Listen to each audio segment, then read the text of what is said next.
hit us with a surprise attack because we ain't attacked them, but they went ahead and tried to strike at us.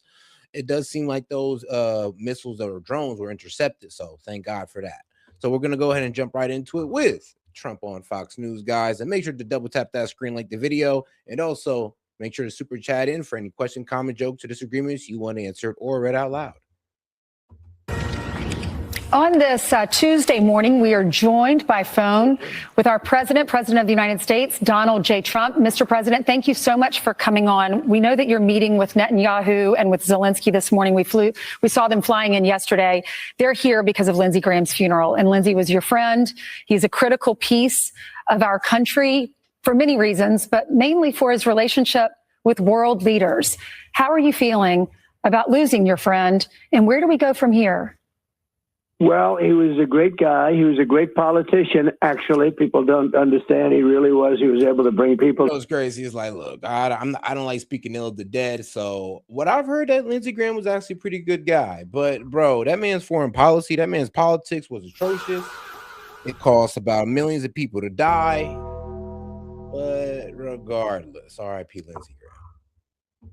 Together, if I needed a Democrat, he could usually produce that Democrat if I had to have him in an emergency. He was a great politician and a great gentleman, and I got along. You know, we started off a little bit on the rough side because he was campaigning in 2016 for the presidency, and we started a little bit rough. But then it got... Imagine, like, bro, you was a Dem coming in, meeting Lindsey Graham, and you're just like, you serious? And then Trump hitting you with the... Well, Lindsey Graham hitting you with that. Now, let me tell you how we should bomb the brown babies, how we should kill all the Muslims. It was like, oh, my God. Closer and closer. It really ended up being a great friendship. And it's very hard. He's like, he really became like a member of the family in a sense. Yeah. And he was just somebody that was very special. You don't have people like that. You don't see him often. Yeah, and Mr. President, I know that after that rough patch where you were in loggerheads with each other, trying to become the next president, you eventually started patching things up by going golfing. Yeah. Do you have a story to tell us a little bit about what it was like when it was just the two of you driving around a golf course alone? Well, he loved golf. Well, I tell you, we drive around, me and Trump, and we just talk about how we just need to bomb Iran. Kill those brown babies, man. You got to take out the Muslims. And I pressed Trump, and eventually he gave in. Oh, sure he did. It's like, bruh, I'm pretty sure that's how it went. He just loved it. He worked hard at it, and it was really a passion of his. And he was getting better all the time. But he was. Were you teaching him? Were you teaching him how to play golf? Let me put it this way: he loved it, but he wasn't born to be a golfer. Okay, he was born to be a politician, but not a golfer. But he loved it, and it was great. And we'd talk about mostly politics and talk about things they're doing. I bet you. And a very powerful force when he got behind something. And I mean, yeah, I bet y'all did. I mean, Lindsey Graham said it out loud. New video has been released showing Lindsey Graham celebrating our war with Iran. They has been knocked out now. Their missile count is going way down. No. Amazingly, they're hitting countries that Look what we've done here. I know. I almost cried. Yeah. I mean, like, how long have we been pushing this? Well, I mean, you've been pushing this for years, right? Right. It's here. I told her Trump this morning. Oh, he's Jack. Yeah. It's the best thing I've ever done.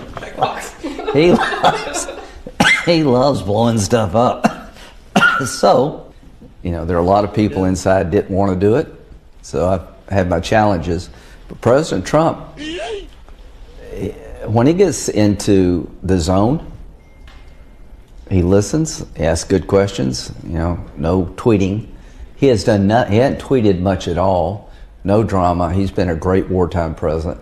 I said last night that Trump and Bibi are like Roosevelt and Churchill. Ain't that crazy, Ben? Ain't that crazy? Bro got his death wish before we got our election promises. I know, right? But all right, guys, make sure to double tap that screen, like the video, guys. We got over about 200 y'all in here. Oh, and welcome to the show. And if you have any question, comments, jokes, or disagreements, please super chat it in. No, he thought golfing with you, it was the most intriguing, fun thing that he could ever do. And he would also mix the perfect things he loved so much. And that was work and fun and being with somebody with great influence like yourself. And I know that on the top of his mind was the war in Iran. I know you're going to be talking about that today with the Prime Minister, Benjamin Netanyahu. And you're going to we hear that you're talking right now with leaders on Iran. But Iran has come out publicly and said, we're not talking to the U.S. We're going to pause they just as came long out as they're and said paused. we are talking a little while ago because. So could you tell me who you're talking to? Nah, that is crazy how he said that. But when this came out like 14 hours ago, and this was like their most recent Trump engagement. But then it's just like, hey, yo, like, let me show you this video real quick here because, pretty much Iran launched a surprise attack onto Jordan at our bases, and we were able to intercept them. But like, we're don't worry, they want to negotiate. They're begging for a negotiation, dog. They just threw some missiles at our base. Like, what are you talking about? But I mean, hey, I wish it was true, guys. I wish it was so. Let me see here. Let me see if I can actually find it. Oh yeah, here it is. Oh, make sure to double tap that. You're watching Al Jazeera. We have some breaking news for you. It is Iranian state media saying that a number of missiles have been launched from the center of the country toward Jordan. Jordanian sources say explosions have been seen in the skies over the country. Now, don't forget, on the 17th of July, 3 U.S. military personnel were killed at the Saudi Air Base in Jordan.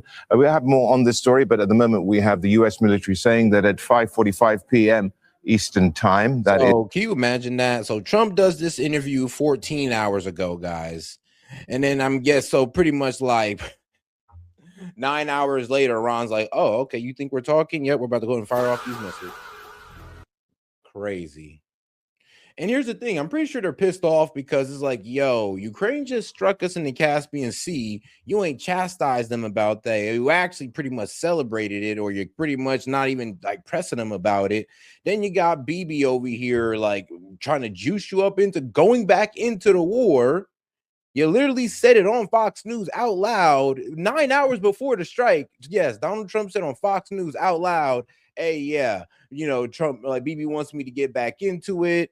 While Iran is realizing that, damn, and Israel isn't pulling out of Lebanon. I mean, hold on. Yeah, let's just keep firing missiles at this point. And that's where their head's at, sadly. Is, of course, about 45 minutes ago, the Islamic Revolutionary Guard Corps forces launched multiple ballistic missiles from Iran. The IRGC really at the moment for launching these missiles from central Iran. And this is all coming at the moment from the U.S. military, at least. That's what we have so far. U.S. forces remain vigilant and at a high state of readiness as well. They've also said that all these missiles were indeed intercepted. All Iranian missiles were successfully intercepted, according to the U.S. military. All of this, of course, as we do have this hiatus at the moment between the U.S.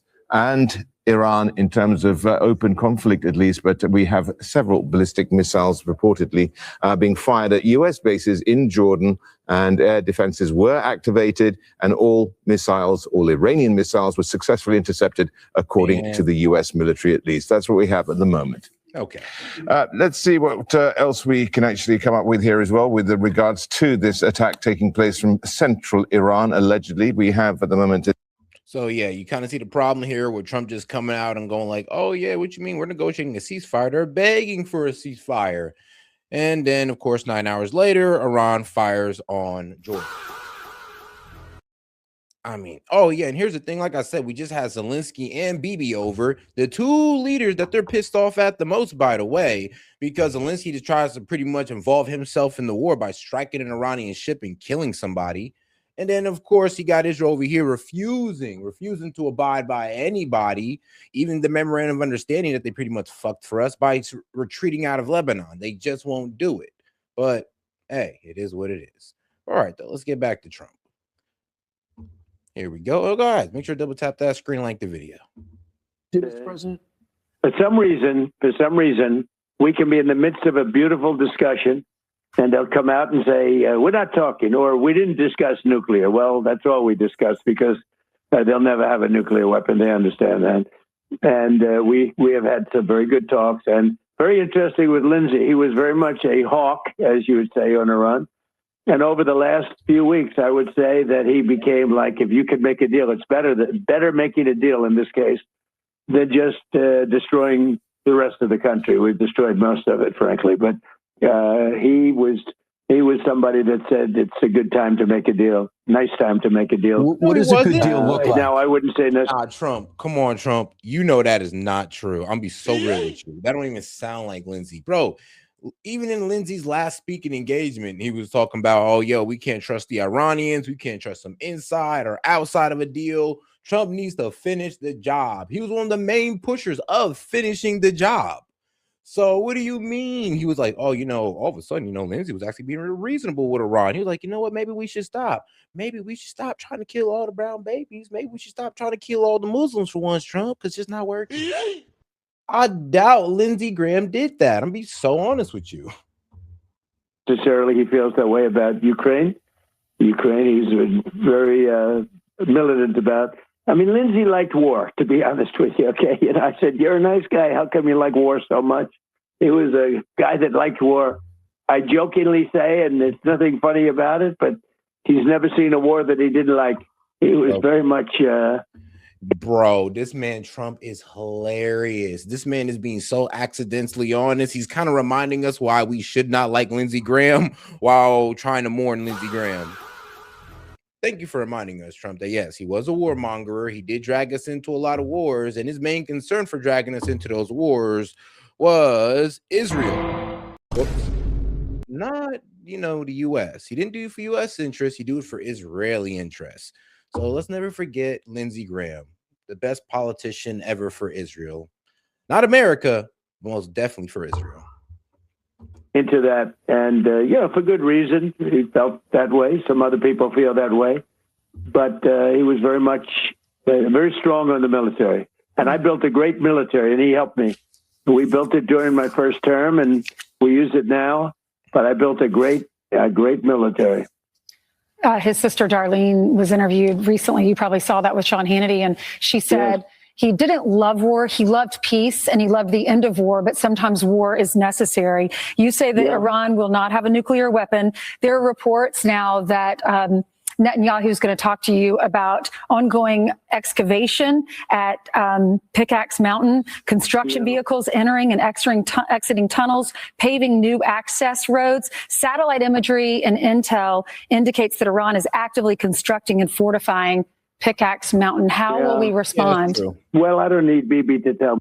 I mean, it's already like it's meters underground. Like bro, it's pretty far underground, guys. Hundreds of feet underground, solidified by concrete and granite. And it's like, let's be real. We're not even sure if a bunker buster can destroy this. This is like literally coming from our military. We're literally telling ourselves, like, yeah, I don't know if we can do this, guys. Like, yeah, we can hit it and we'll hit it hard and it'll be a pretty big explosion, but I'm not sure if that's going to destroy the facility. I mean, look at Mount Fordo. All we managed to do was close an exit. We didn't obliterate the nuclear threat whatsoever. We wouldn't be here if we did, but you kind of see what I mean? It's a little bit strange how we're talking about, oh, we're about to use the same bunker busters that so-called obliterated Mount Fordo and obliterated the nuclear threat, or Iran was going to have a nuke 2 weeks later. But then here we are using the same bunker busters to bomb the same nuclear threat that Iran was about to use 2 weeks ago if they didn't bomb them. I mean, come on now. That Bibi's telling me that because he wants me to stay involved. I mean, I don't necessarily. We have the finest because it's. Nah, I love this man sometimes. I'm not even going to lie to you, bro. Trump do be pissing me off, but he be so honest. He be honest on accident, and it's a beautiful thing, guys. You really got to think about it. He just said it out loud. He's like, look, man, the only reason Bibi here is because he wanted to try to get me into this war. I mean, look, ignore Bibi. We all know Bibi is a warmonger. We know Lindsey's a warmonger. All they want to do is kill people. Look, we all get this, guys. Look, can we just talk about the reflecting pool? Can we talk about the ballroom, please? Like, please. But all right, though, let's go back to this. I got to hear it again. Exiting tunnels, paving new access roads. Satellite imagery and intel indicates that Iran is actively constructing and fortifying Pickaxe Mountain. How will we respond? Well, I don't need Bibi to tell me that. Bibi's telling me that because he wants me to stay involved. I mean, I don't necessarily. We have the finest because of Space Force. We have the greatest cameras in the world focused on. We know exactly what's going on. But no, I heard Bibi announce that. I said, why don't you just tell it to me? Why do you have to announce it to the world? I know exactly what's going on at Pickaxe. It's not a big problem. We took out their nuclear sites, and we'll have to take out Pickaxe if we don't make a deal. If we don't make a deal, we'll take it out very easily. Well, it looks like, guys, we might be actually having to take out Pickaxe Mountain because, like I said, this interview was 14 hours ago. Iran struck, Iran pretty much tried to strike Jordan, one of our bases, and it does seem like we intercepted all of them, so shout out. But yeah, and they tried to strike them 5 hours ago, guys. So what does that say about what Trump is saying? It's like, yo, it's like nothing is controlled, nothing is handled. Iran's not begging for a ceasefire, and they're getting pretty belligerent at this point. Pickaxe, it's not a big problem. We took out their nuclear sites, and we'll have to take out Pickaxe if we don't make a deal. If we don't make a deal, we'll take it out very easily. Right. And so, Mr. President, Netanyahu, as you said, you know exactly what he's going to say. Mr. President, we got to keep this war going. At the same time, I know that there are Republican officials in Washington, D.C. who have an eye on November, and they're going, Mr. President, you got to wrap it up. So you got two different messages. Wrap it up, keep going. Wrap it up, keep going. Well, I have a third message because I have many Republicans that want me to keep going and do it. I mean, we pounded the hell out of them. They have no Navy. They have no Air Force. Their army's been really badly mortified. So many other, you look at their defense, their air defense, it's gone. All of their radar is gone. Most of their weaponry is gone. Most of their manufacturing is gone. I mean, bro, and that's just not true. One, most of their manufacturing is now happening underground. They're still building missiles and drones underground. And if all of their military was destroyed, then why are they still lobbing missiles and drones at all of our bases and allies and overwhelming missile defense systems, and making us low-key waste more munition? Like, do you understand how crazy this sounds? Pretty much like, oh yeah, well, we did this, that, and the third. Well, okay, great. Well, what did this, that, and the third? What is all of these military hits that you're talking about? Like, what did it do for us? Is there a regime change? No. Is the straight open? Nope. So what did it do that was like, going to help us out or further, I guess, the Trump administration's agenda? You look but I have some Republicans that, well, why don't we hit them harder? So, it's like at some point. So you have a lot of competing factions. You have a group of people that wanted to be obliterated in the truest sense of the word. Then you have a group that says, this is actually a good time to make a deal for them. If they don't make a deal, then I go back and I finish the job. But I'm glad Trump. Yeah, Trump is speaking on the bomb Iran, or I guess the nuke Iran crew. Yeah, there's literally people who just say, just nuke it already, as if that wouldn't have devastating consequences to us as well. I mean, they're not really thinking it all the way through. They're kind of being surface level thinkers, but it is what it is, though. God bless them. But yeah, no, nuking Iran is not going to solve anything. If anything, it's going to make things worse. That's going to take them forever to rebuild. Already, it'll take them many years to ever to rebuild. And if I go back and finish up the job, as some people would like, with the bridges, very easy. I could take out most of their bridges in less than an hour. Less than an hour. But, it takes them 10 years to build a bridge. Bridges take the longest, and power plants are second. I can knock out the power plants. Within one day, all of their power plants would be gone. That's true. And I let them know that, with negotiations. I said, look. And here's the thing, though. It's like, yeah, we can do that. We can knock out all the power plants, all the bridges within a day. Within a day. I'm pretty sure, we can definitely do it. But here's the problem, though. If we do that, then Iran is going to commit to taking out power plants, bridges, water desalination water desalination plants throughout the Middle East. And that's going to be devastating. That's going to be something that, is going to make these places unlivable. I mean, Kuwait's already struggling with power, and they're already kind of struggling with water as well. And I'm sorry, bro, if the water desalinations go for some of these countries, they're cooked. I mean, no drinking water, no bathing water. I mean, you just can't bathe with salt water. Lord knows that ain't happening. So, yeah. And this is why what kind of disturbs me about this war is that we're kind of carrying it on the backs of our allies, aka we're really only like pushing it this far, or we're able to push it this far because Iran's not able to directly attack us. And thank God, by the way, because if we were, trust me, we'd be pumping the brakes a lot faster. But since they're doing it to our allies in the Gulf region, we're kind of just riding on the backs of them, and seeing how much they can suffer and how bad it is going to hit the economy.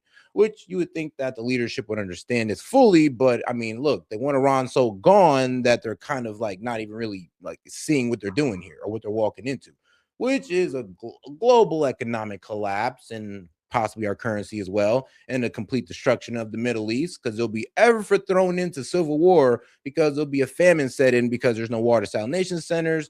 All of this oil infrastructure has been destroyed, and I mean, it's just going to be crazy. It's going to be complete civil war in the Middle East. And then that's when Israel pop off his Greater Israel Project and just start collectively taking all their land. Yep, and we'll support it. Look, people want me to do that. I think I get almost the same thing out of it as doing it, but the problem is they'll never be able to, I think about 91 million people without power, without bridges, would have to live. And it's a very, very delicate balance. Yeah. So I think we have a very strong position right now. They know I'm going to do that if they don't make a deal. The bridges are going to be gone. Literally in less than, I would say in 2 hours, most of the bridges, the major bridges will all be gone. And the power plants in 1 day. And, if I can avoid doing that, I'd like to do that. The hardest thing to build is a power plant. The longest thing to build is a bridge. Takes a long time to rebuild and build bridges. And that's what I used to do for a living, construction. It takes years to build these things. And, and knock them out in 1 hour, and it takes many years. It really decimates a country. So those are the two big things. And then there's always the desalinization plants. And who am I hurting there? I'm hurting the people. So I'm not looking to do that. All right. Well, I'm glad you said it out loud. It's like, thank God, because let's be real. It does sound kind of fucked up when you start talking about, I'm going to take out your water desalination plants. But here's the thing, though, and this is what a lot of people got to understand. That's not really the flex you think it is. Like Iran, they get 5 to 7% of their water from water desalination plants. Like they got freshwater rivers and all that good stuff. Yeah, in this so-called desert wasteland of Iran. Like, yes, they got rivers and all that good stuff. So they really only rely on 5 to 7% of water underwater desalination plants. Now, that's not the same for the Gulf. The Gulf region relies between 40 to 99%, depending on the country, especially Northern Africa. But yes, they depend on 99 to 100% of their water coming from these water desalination plants. If they do not get that, it is going to be terrible out there. I mean, literally war all over the place. People are going to be fighting over water, fighting over food, fighting over land all over again as governments face economic collapse. Just one, very simply, they cannot have a nuclear weapon. Very simple. And they've agreed to that, essentially. We have to get them to, make it formal. Right. But they've agreed to it. How do you and feel why about wouldn't they? Tell me, why wouldn't they? Well, look, no one can figure out the Iranians. It's been 50 years. So pickaxe. Well, 50 years, you're right about that. And for 50 years, other presidents should have done this job, and they never did anything. Obama actually paid them billions of dollars, the opposite. He thought he could bribe. Yeah, but here's the thing, Trump. It's like, it's not that you were brave enough. The thing is, you were gullible enough to let BB trick you into this. Like the other presidents, like Bush, Obama, and Biden, they all understood that, if you go to war with Iran, they're going to close the strait. They're going to attack our bases in the region. It's going to disrupt the global economy. Yeah, we all knew this was going to happen. Like even Bush tried to get pushed into Iran, and he said, nah, we can't even do that.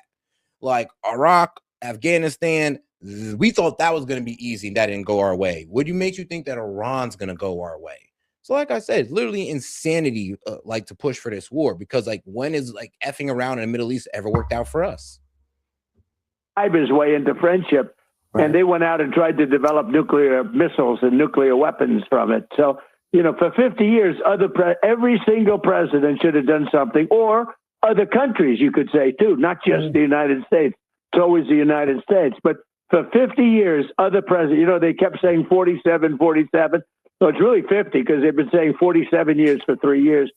But for 50 years, other presidents should have done this job. Would have been a lot easier. They would have been less competent. Well, now when I took out General Soleimani, my first term, that set them back because I think they would have fought in a different manner. I'll tell you what, if he were around, maybe he would have had the nuclear. We stopped the nuclear. I ain't gonna lie. When he took out General Qasem Soleimani, that definitely disturbed the axis of resistance. It threw their leadership off. And the axis of resistance, if you don't know, is pretty much it's Hezbollah, Hamas, the Houthis, and the Iranian proxy forces in Iraq. These are all of Iran's proxy forces that were pretty much all being orchestrated and commanded by General Qasem Soleimani that we took out in 2021, which was a good move. The problem is that the way Trump did it and what he did before those actions is what pretty much pushed Iran to go towards 60% enrichment. Because remember, in 2018, he put out the JCPOA, put the sanctions back on. In 2020, well, my bad. Basically, sanctions back on, labeled the IRGC a terrorist group, and then what else? Oh yeah, I forgot. General Qasem Soleimani, of course. That's what actually pushed Iran to go towards that 60% as a deterrent, aka saying that, look, if you attack us, then okay, yeah, we're definitely gonna go ahead and go for the nuke. If you don't, well, we'll just leave it here as a deterrent. Sadly, we pretty much just hit them with, once again, well, we bet we could take you out before you even do it. Just like we kind of did with the Strait. They pretty much told us, look, we'll attack your bases and we'll close the Strait. And they told us before the war. And we told them, I bet you we can take you guys out before you do it. So honestly, Iran might be going towards a nuke now. We don't have no proof. We never really did. Not in the first place. We didn't have no proof before, and we don't have no proof now. But most likely, strategically, it makes sense. It really do, sadly. Nuclear with the B-2. And I stopped it also when I terminated that horrible deal made by Obama. They call it the Iran nuclear deal. It was the worst, dumbest deal. It was a road to a nuclear weapon. No. And if they had a nuclear... Trump, what you're doing is a road to a nuclear weapon. Like, as you see, the more aggressive you are on Iran, the more they enrich. Like, that's the whole reason they're at 60% because of our aggression. If we actually just gave the JCPOA a chance, because it was working, according to the IAEA, the inspectors, it was working out. Iran was only enriching at that 3.67%, keeping their stockpiles low. Everything was good. But unfortunately, Donald Trump got convinced by the Zionist lobby to get out of the JCPOA to put us on this path to war with Iran. Yes, it is. When Trump got out of the JCPOA, Loki, that was step one towards today.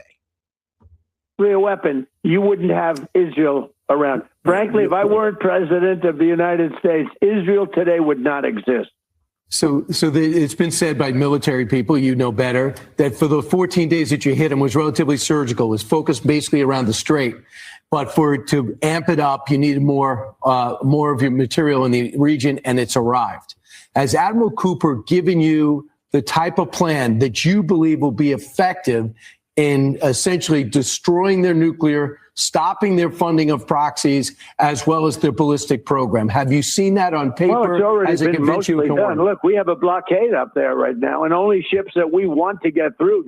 Iran doesn't control the Strait. No, Iran does control the Strait. And I mean, here's the problem, guys. That blockade doesn't do anything to Iran. As you see, well, Russia and China was still able to get shipments to Iran, and Iran was still able to get shipments to them.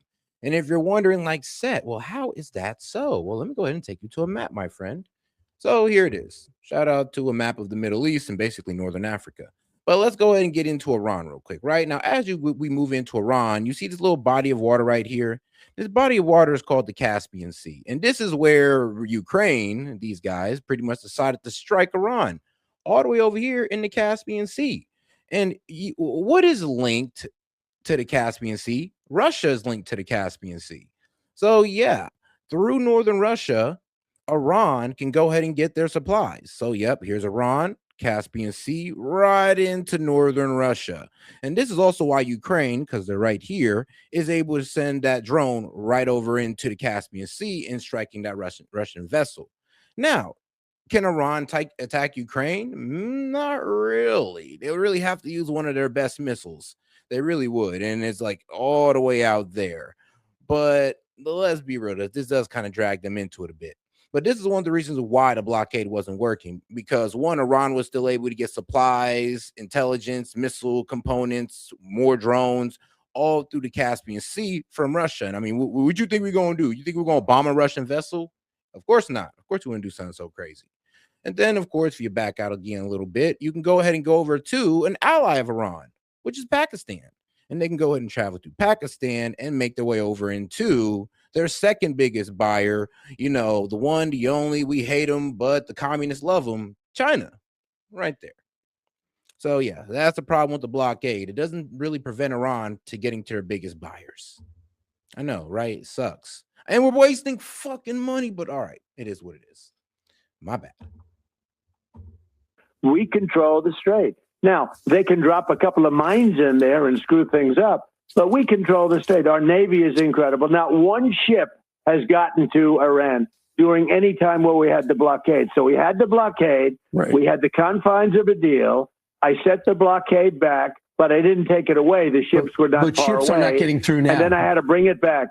But no, this is done with the Admiral. He's great. This is all done with the Admiral. He's a great guy. Mm-hmm. General Raising Kane. Mr. President, are we right that the no merchant ships are getting through right now? Maybe 3 or 4 a day when you need about 100? The only ones that get through are the ones that we want to get through. So only 3 or 4 a day. The only ships that get through, Brian. We have a... So how do we control the strait if we're only getting 3 or 4 through? It kind of sounds like we're sneaking these vessels through, and we're pretty much getting what we can get through. Remember, it went from we got through 20 boats, guys. Then we got through 8.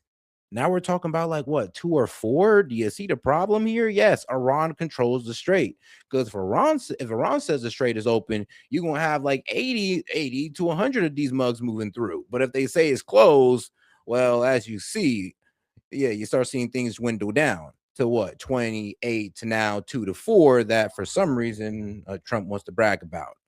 For whatever reason, I do not understand. But all right, guys, make sure to double tap that screen, like the video, and make sure to support the show with a super chat, gift, and with a question, and send in a question, comment, or joke or disagreement. All right, let's go ahead and get right into it, guys. Sorry, I had to plug there. Blockade that's so powerful that nobody can get through. They tried. 3 or 4 of them tried over the last week. But, you know, we opened the blockade because we had the confines of a deal. So we did it. And then we put it back because they broke the deal. They break the deal. We cannot have them break deals anymore. Right. Mr. President, let's talk. Well, let's be real here. If you look at the memorandum of understanding, actually, we broke the deal because we couldn't get Israel out of Lebanon. And yes, the clause 1, basically the first goddamn paragraph in the memorandum of understanding is pretty much stating that all fighting shall stop on all fronts, including Lebanon. Yeah, Bibi told us to F off on that note. Yeah, literally. He told us to F off, not moving out of Lebanon. Actually, I want to create a military bunker in Lebanon. And actually, I think I want to start settling there as well. I mean, why else would you start, recklessly destroying, villages and cities and displacing 1.2 million Lebanese people? So, yeah, that's kind of the problem. And because Israel's persistent on this pretty much takeover of Lebanon, yeah, that's one of the reasons why we really couldn't keep up the memorandum of understanding. Like, we couldn't even get that done with Israel. And then, of course, if we couldn't get that done, then Iran was going to close the strait anyway. So pretty much the goal was to see if we could sneak something through the strait, because we can't get Iran, well, their number one thing on the memorandum of understanding, which is a ceasefire in Lebanon and a retreat from Israel out of Lebanon, which we know Bibi ain't doing. So because we couldn't complete clause 1, we said, fuck, we might as well go ahead and violate clause 2. And because we violated clause 2 by trying to open up the southern side of the Strait of Hormuz, which is the Yemenian side, that's when Iran decided to strike them, basically sinking 1, hitting 2 with drones, and they've sunk a couple with some mines as well. And now we decide to pop off this entire war. Why? Because we couldn't pretty much seal the deal with Lebanon, and we also couldn't pretty much have Iran controlling the strait. Because, guys, through that ceasefire, Iran was literally leading people through the strait, and they were paying that fee as well. They were definitely paying the fee. About the Fauci diaries, Senator Rand Paul released more than 1,000 pages of this private typed diary entries, many of them of Dr. Anthony Fauci during COVID. He was saying one thing in his diary entry, saying something else publicly. For instance, the origin of COVID. He was saying it was from the wet market, not the Wuhan lab. He was writing something different. He was saying he never talked about closing schools. He's writing that he talked to Cuomo and he talked to talked to Gavin Newsom about closing schools in New York and in California. So a tale of two different things. And he's going to be in front of Congress tomorrow testifying. Oh, guys, make sure to double tap that screen like the video, guys. Let's get more people on the conversation by double tapping that screen or smashing that like button, depending on how you're watching. And like I said, any question, comment, jokes, or disagreements, you can go ahead and super chat that in. I'd be happy to engage with it. What is your reaction to this? What is your takeaway? Well, if you remember early on when it first came, I always said it came from the Wuhan labs. I never changed my tune on that. I think he said something different. He was a much bigger player in the Biden administration. I grew tired of him. He was, you remember that, he wanted to close everything down. I allowed it to be up to the governors, and most or many of the Republican governors didn't want to close. And, being somewhat of a federalist, the federalist theory is let the governors make a decision, and we let them. The blue states were mostly closed, and the red states were open, or they started to open very fast. So the Republicans actually did a very, very good job having to do with that, and we did a great job with Operation Warp Speed. No, you did not, Trump. Operation Warp Speed was a disaster. Your COVID spending was atrocious, and and sadly, because Biden put on top of that, that led to the crazy inflation that we had to deal with. But no, shutting down the economy wasn't the right move. DeSantis proved that that wasn't the right move, and he was kind of salty at him because he was proving that, if we can keep Florida's economy open, then we can definitely keep the entire United States. Like, you capitulated to the globalists that wanted to shut down the economy. But that's tough, though. It is what it is.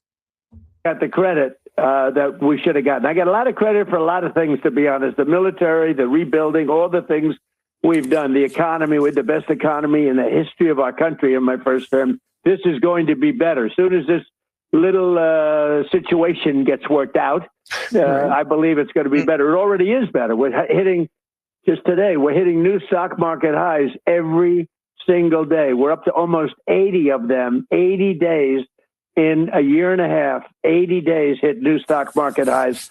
401ks are the highest they've ever been. So, I mean, we have an amazing economy. And frankly, when this gets done, there'll be nothing to compete. We had the best economy of any president ever in my first term.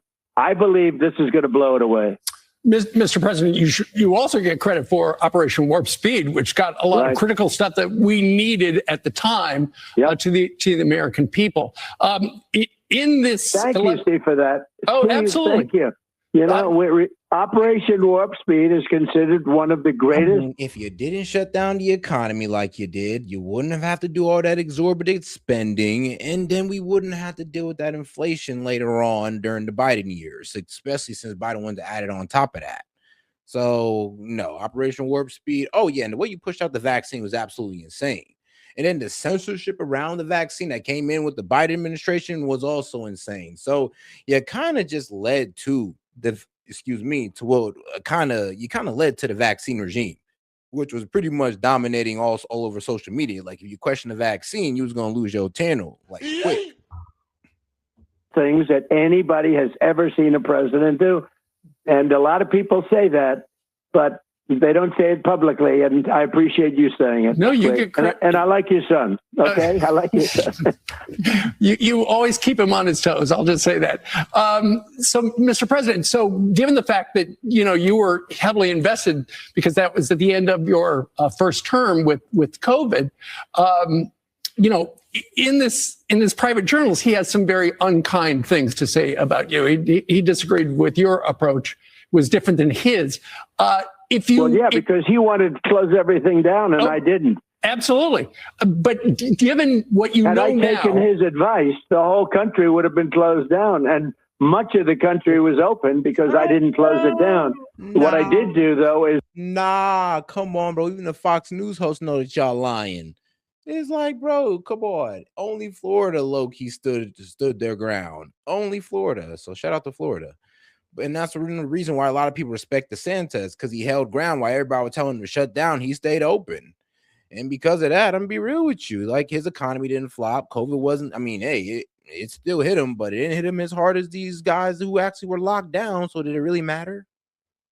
With Operation Warp Speed is we got things done that nobody's ever seen in terms of all of the gear necessary. And we learned that the cupboards were bare. You know, when I took over, we had none of this. We didn't have the ventilators. I know. We didn't have anything. We ended up becoming the #1 ventilator producer, and we were supplying ventilators to other countries by the time we got going. And we did a great job. No, but I was not a believer, because he said everybody has to wear a mask. Then he said, don't wear a mask. You remember, it was a whole thing. Wear them, don't wear them. I said, what are you doing? He started off saying, don't wear them. Then he said, wear them. Then he said, don't wear them. And I lost a lot of respect for him during the period of time. Right. But I inherited him. He's been there since the 1980s. I mean, he was. Hey, at least he being honest about that bullshit. Like, that mask was like, oh, well, it doesn't prevent it, but make sure you wear it everywhere. And bro, there's literally stores, restaurants literally want to kick you out over you not wearing a mask. Like, kids, if you don't wear your mask, yeah, you're like, oh yeah, you tell your kid not to wear your mask, then your kid can't come to school, bro. Bro, you remember the vaccine cards? Like, yo, if you ain't get the vaccine, bro, you couldn't work here. Oh man, I ain't gonna lie, man. Your boy had to hustle on that one. I ain't gonna tell you what I did, but man, your boy had to do what he had to do. Shoot, what? I can't go without a job. You tripping. The guy that was there that I inherited, and with time, I didn't mind him. I didn't find him to be bad, you know, personally as a person, but I didn't agree with what he was saying or what he was doing. And when Biden came in, he inherited him, and he gave him a tremendously high position. And then he gave him a pardon. He did indeed. And, you know, I think we all thought there was a lot of science behind what he was saying, and maybe not so much. But, Mr. President, if you would have known then what you know now, would you have fired him? Well, I would have fired him. But again, I didn't listen to him. So when he was with Biden, he was like the God. When he was with me, he wasn't even close. And I wasn't very close to him. I dealt with him very little. I didn't agree with many of the things he said. I mean, yeah, the vaccine regime crackdown really happened under Biden. Like, let's just keep it. It started under Trump, but it got crazy under Biden, especially with the censorship around the vaccine. No, he wanted to close up everything. Look at all the states that remained open. Those states remained open. He wanted everything closed. And it just turned out that closing wasn't so good because, you know, it's very interesting. Some of the states that fared the worst in terms of the spread were actually closed. Okay, explain that. Nobody can explain that. He did more damage than anybody else. They did a lot of damage in a lot of different ways. So, Mr. President, with the economy, that's going to be your focus. That was your focus yesterday in the midterms in Michigan. Are you worried that the tariffs that you put forward over the last couple of days will hurt the economy as they adjust in bringing manufacturing home? No, because it's bringing hundreds of billions of dollars. I was at General Motors yesterday. They have the best year. They have the most trucks, the most cars. The tariff. Now, yeah, pretty much Trump imposed tariffs, forced labor tariff on a whole lot of countries. Pretty much, you know, China, Mexico, even Canada and Australia, strangely enough. Probably I might have to ask my Canadians and well, you know, I can ask Galactic, and I know Molotov, he from Canada. Like, I don't know if y'all in the chat or you're from Canada, do y'all have a forced labor problem? Because I wasn't surprised with countries in the Middle East, some in Africa, some in South America, of course, in Latin America. It's like, yeah, that's not a surprise. But when I seen Canada and Australia, I'm like, oh, I don't really add up, but okay. Tariffs have saved General Motors. What I've done to the auto business, what I've done to the chip business, we have chip companies now building hundreds of billions of dollars worth of chip plants in Arizona, the biggest chip company of its kind in the world. I mean, the biggest company there is in the chip world is building a $400 billion plant. We're going to end up with 40 to 50% of the chip business from nothing in a year and a half from now. No, the tariffs have, I mean, it's a shame that I have to go a harder way for the tariffs because the Supreme Court, in a very close decision, ruled against me. Now I have other ways of doing the same thing, but what the Supreme Court did would pretty much strike down Trump's ability to use the sweeping tariffs. But the problem was that, and here's the crazy thing is that Trump pretty much put back tariffs again, and it was like a temporary tariff through section, I believe, 112, which I believe he has 150 days to run an investigation to solidify the tariffs. So like, yeah, you can go and impose a tariff on this country for 150 days, but when it's done, you got to provide a good argument, and the investigation got to be done by the trade representative. But once that investigation is done, you got good evidence, you can go ahead and impose a tariff if you are finding, foul play in trade. It's a more cumbersome. That's where the whole forced labor comes in. The way of doing it. But the tariffs have made this country a fortune. It made the country rich. And I stopped 8 wars. I would say 5 of them because of tariffs. The threat of tariffs stopped India and Pakistan from going into a nuclear war. The threat of tariffs stopped numerous other countries from going to war. These tariffs, it's the greatest thing. And only the really smart people or the people that are non-political and that get it talk about it. The Democrats know how good it's been. We have the hottest car business. We're right now building more car plants that at any time in our history, Toyota just left Mexico. They're building, they just announced, they're building that is actually true, though. A lot of manufacturing is actually popping off this year because of Trump's tariffs and all that good stuff. And, him pretty much taking care of American auto industry. So I'll give him that one. $12 billion worth of plants in the United States, all because they want to avoid tariffs. They have no tariffs if they build their product here. Yeah. So the USMCA, are you looking to update that? I don't care. I mean, I don't really want to. I'd rather be independent. Here's the thing. Mexico and Canada need us. We don't need them. The deal is important for them. It's not important for us. Okay, Mr. President, thank you so much. I know you're speaking at Lindsey Graham's funeral this morning. We're going to be carrying that. Our coverage starts. But all right, now let's go ahead and get into So Trump. Well, let me see. Actually, no, Bibi Netanyahu appeared on Fox News today. So let me see if I actually got that video. I should have that video. But in the meantime, though, let's get into it right here with The Lead. I'm Jake Tapper. 5 months into this war with Iran, and what does President Trump have to show for it?